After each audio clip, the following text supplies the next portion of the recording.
We live in an era where we're told by so many different perspectives how to live a fulfilling life, how not to waste your life. And in John Piper's book, Don't Waste Your Life, he really brings a compelling perspective on how to not waste your life. John Piper talks a lot about in this book how to take risks and make sacrifices that make an eternal impact, with the overarching umbrella being making much of God in every situation you're in. In this video, I want to share with you some of the features that are included in this book, some of the things I liked about this book after reading it, and then something I didn't like about this book. So make sure to stay to the end so that you don't miss any of the important details of this book. Included in the description and in the pinned comments is a link for you to get the book if you want to after watching this video. So this book is a pretty standard length book. It's 180 pages. I think it's a little less than 180 pages. And there are about, I think, 10 chapters in this. I got this book, I think, the beginning of 2021 after my friends had went to the Passion 2020 conference that they have every year for young adults. I think John Piper was a speaker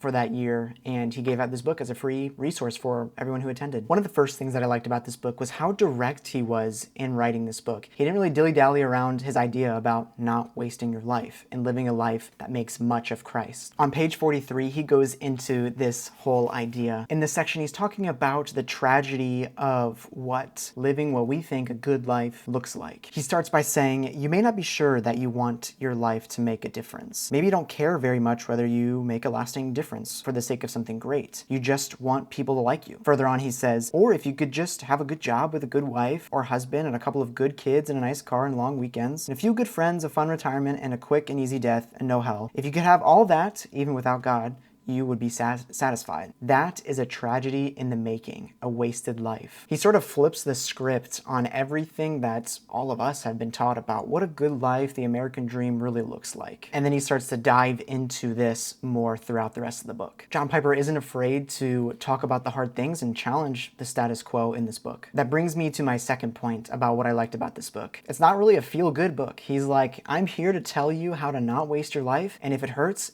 but it's the truth and it needs to be shared. And I love that kind of writing, that kind of speaking, because so much in our culture today is, I don't want to say soft, but I think things are more compelling when they're sharp and straight to the point. Something else that I liked about this book is that I could read this book knowing that the author was a solid dude. Sometimes you read a book and you don't really know the author that well, or maybe there's some things that you're unsure of about the author, and it makes you kind of read it with more hesitancy. And I think we should always read and challenge what we're reading. But John Piper has a solid reputation, especially as a Christian. Somebody who's been following Jesus for years, has a proven track record of aligning what he believes and what he does. And so reading this with that confidence in mind made it easier to sort of trust the author with what he was writing. As someone who really loves reading nonfiction books, one thing I don't like about nonfiction books is that oftentimes I can't read them fast. Like my wife can go through,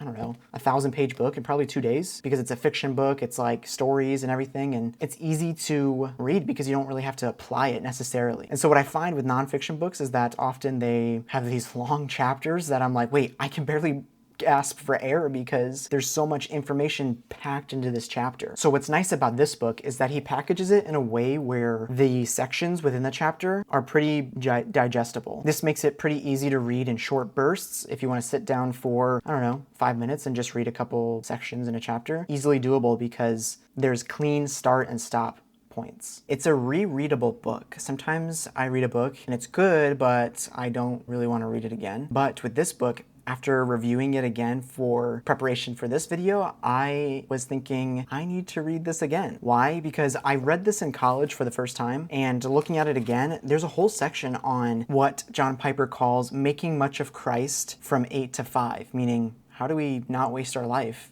even in the corporate work world, in our everyday 9 to 5 lives. And so having a whole section in this book called How to Live for Christ and Make Much of Him During the 9 to 5 Schedule is something I need to revisit. All right, let's talk about something I didn't like about this book. Honestly, it's so small, like it's not even a big thing, and it's that I kind of wish there was some sort of subtitle to this book or subheading to go along with this book, because me and my silly pride back in the day, and still to this day, I didn't read it for a while because I was like, don't waste your life. I know how to do that. Just follow God and live for Him, which, yeah, is true, but there's so much more that John Piper goes in within this book that I needed to hear. And so who knows, maybe a subheading would have helped me read it sooner, but after already being a Christian and hearing a title by a Christian author called Don't Waste Your Life, I assumed it was just an evangelistic type of book that was just talking about how to follow Jesus and why you should follow Jesus. I filled so many of these pages with writings and notes and underlines and squiggles because there was just such good information and challenging ideas throughout. If this book sparked your interest, definitely give it a read. There's a link down in the pinned comments or in the description for you to check it out. On the screen now is another book review video that I made, so join me over there in that video right now.